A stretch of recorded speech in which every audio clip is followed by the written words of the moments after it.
Welcome to Turkic Tales, the YouTube channel that showcases the rich history, culture, and achievements of the Turkic people. Are you ready to be inspired by the story of a true hero who changed the course of history? Today, we'll dive into the life of Alp Arslan, one of the most remarkable leaders of the Seljuk Empire, the leader who opened the gates of Anatolia for the Turks. Alp Arslan, whose name means brave lion in Turkish, was born in 1029 AD in Turkestan. He was a warrior, a strategist, and a visionary leader who left a remarkable mark on the world. His story is a testament to the power of determination, courage, and leadership. So buckle up and get ready to learn about the life of a hero. Born as Muhammad ibn Daud, he was the son of Chagri Beg, ruler of Khorasan in Iran, and nephew of the great Sultan Tugril, who founded the great Seljuk Empire in 1038 CE. Alp Arslan, a prominent Seljuk sultan, began his military career by accompanying his uncle Tugril on campaigns against the Fatimids in the south, while his father Chagri remained in Khorasan. After returning to Khorasan, his father advised him to take up an administrative role, which led him to meet Nizam al-Mulk, a prominent statesman and Alp Arslan's future vizier. Following his father's death in 1059, Alp Arslan succeeded him as the governor of Khorasan. However, after the death of his uncle Tugril in 1063, a succession dispute arose between Alp Arslan and his infant brother Suleiman. Alp Arslan contested the succession with his uncle Kutalmish, and the matter was resolved through the Battle of Damgan, where Alp Arslan emerged victorious and became the sole monarch of the Seljuk Empire from the river Oxus to the Tigris. In 1064, Alp Arslan led a campaign in Georgia, where he captured regions between Tbilisi and the Koru River, Akalkalaki and Alaverdi, and made Bagrat IV submit to paying jizya to the Seljuks. However, the Georgians broke the agreement in 1065, leading Alp Arslan to invade Georgia again in 1068. He captured Tbilisi and obtained the submission of Bagrat IV, but the Georgians eventually freed themselves from Seljuk rule around 1073. One of the most remarkable aspects of Alp Arslan's legacy was how he shaped the future of world history. At 42, he achieved unparalleled success, leaving an indelible mark on the world stage. His accomplishments continue to inspire and captivate people to this day, and his story is a testament to the heights that can be achieved with determination, intelligence, and unwavering courage. In the annals of history, Sultan Alp Arslan is known as a merciful and generous leader. Even when his enemies rebelled against him, he treated them with kindness and forgiveness. In one instance, the ruler of Kerman, Kara Arslan, rebelled against Alp Arslan in the year 1066. But instead of seeking vengeance, Alp Arslan forgave him and restored him to his kingdom. In 1069, the envoy of the ruler of Makkah visited Sultan Alp Arslan to inform him of the introduction of the khutbah at Makkah in the name of the Caliph, Al-Qaim bi Amr Allah. Sultan Alp Arslan was pleased with this news and rewarded the envoy with 30,000 dinars and robes of honor, arranging an annual pension for him as well. Although Sultan Alp Arslan regarded the Fatimid Caliphate of Egypt as his main enemy, he had no desire to engage the neighboring Byzantines in unnecessary hostilities. In the same year, 1069, he entered a treaty with them to prevent Seljuk from raiding the Byzantine territory.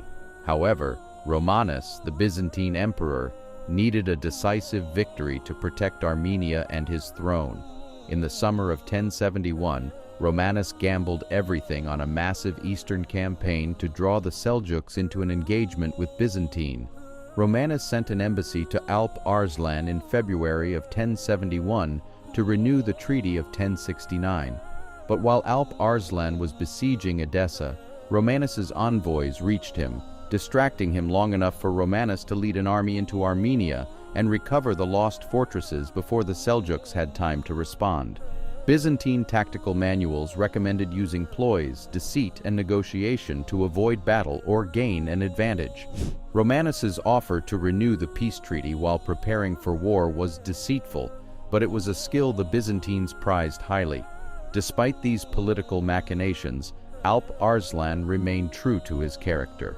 When Mahmud ibn Salih sought his forgiveness, Sultan Alp Arslan received them both with kindness, gave robes of honor to Mahmud, and restored him to his town. Sultan Alparslan, a fearless leader, and his courageous army stood up against the Byzantines, who had invaded the east with a large army to expel the Turks from the region. With his victory, Sultan Alparslan changed the course of history. The swift arrival of Sultan Alparslan from Aleppo to Alat boosted the morale of the locals. His vanguard unit captured the Byzantine holy pilgrim and commander and sent them to the caliph in Baghdad. This act was significant and garnered support from the entire Islamic world. In Baghdad, the caliph offered prayers for the Islamic army. The battle between the two armies began in Alat and ended in Manzikert. Sultan Alparslan's most remarkable trait was his ability to make swift decisions and act quickly, making him an exceptional commander. In 1071, Sultan Alp Arslan led the Seljuk Turks in their defeat of the Byzantine army, opening the gates of Anatolia to the Turks. On the morning of the battle, Alp Arslan appeared before his army dressed in a white robe similar to an Islamic funeral shroud, indicating his willingness to die in battle. Despite losing one of his generals and some foraging parties to the Seljuks, the Byzantine Emperor Romanos continued to march towards the Turkish positions. On August 25th, some of Romanos's Turkic mercenaries deserted after coming into contact with their Seljuk kin, and the emperor rejected a peace embassy from the Seljuks in favor of a decisive military victory. Despite being outnumbered, the Byzantine army formed a proper battle formation on August 26th and began to march towards the Turkish positions. However, the Seljuk horse archers continually attacked the Byzantines, causing heavy damage to the right and left wings. While the Byzantines captured Alp Arslan's camp by the end of the afternoon, they were forced to withdraw by nightfall due to the Seljuks' avoidance of pitched battle. The Byzantine right wing misunderstood the order to withdraw and marched back to their camp, leaving the army's flank unprotected. The Seljuks took advantage of the confusion and attacked, routing the Byzantine right and left wings. The remnants of the Byzantine center, including the emperor, were encircled by the Seljuks, and Romanos was taken prisoner while the survivors fled the field. By dawn, the professional corps of the Byzantine army had been destroyed, while many of the peasant troops and levies who had been under the command of Andronicus had fled. After emerging victorious against the Byzantine Empire, Sultan Alp Arslan of the Seljuk Turks was on a mission to expand his empire further east and subdue his enemies, the Karakhanids. As his armies marched towards the Karakhanid campaign, they captured the formidable Burzum fortress, which stood tall on the banks of the Oxus River near Merv.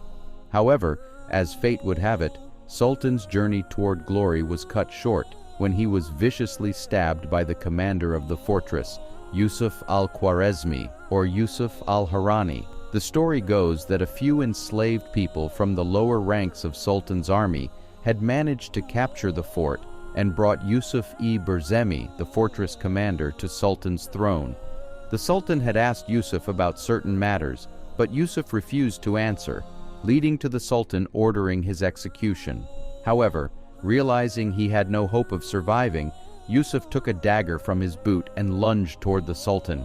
Chaos ensued as Sultan's slaves and soldiers tried to restrain Yusuf, but the determined man managed to break free and inflict a fatal wound on the Sultan. The Sultan, despite his critical condition, summoned all his strength and grabbed his bow and arrow.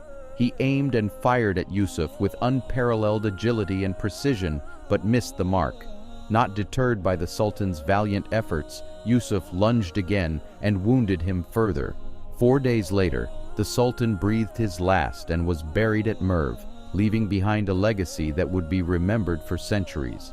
In 1071, the Byzantine Emperor Romain Diogenes launched a campaign to recapture Armenia, but was defeated by Alp Arslan at the Battle of Manzikert near Lake Van. This decisive victory established Turkish rule in Anatolia, ending Byzantine control of the region. Sadly, Alp Arslan was assassinated in his tent in 1072, and the great Seljuks of Persia began to lose influence in eastern Anatolia, ceding power to the Anatolian branch of the Seljuks. Melik Shah, Alp Arslan's son and successor, became one of the most powerful and skilled rulers of the great Seljuks. He expanded the empire's territory by conquering Transoxiana and Kerman in 1079, extending its reach from Asia Minor to Turkestan. But upon Melik Shah's death in 1092, the empire began to disintegrate, as family members divided the territories, leading to a weakened central power. The empire included various local states, including those run by the Syrian Seljuks, the Iraq and Khorasan Seljuks, the Kerman Seljuks, and the Anatolian Seljuks.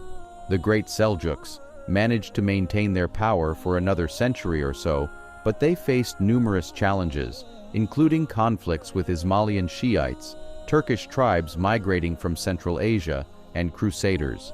Eventually, the great Seljuk Empire ended with the death of Tugrul III in 1194, marking the end of a significant era in Turkish history.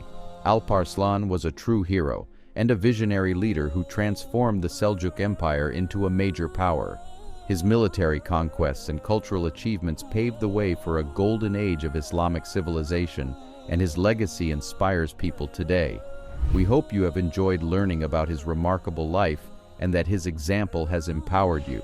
That's all for today's video. Don't forget to like and subscribe to our channel Turkic Tales for more intriguing content. Until next time, take care.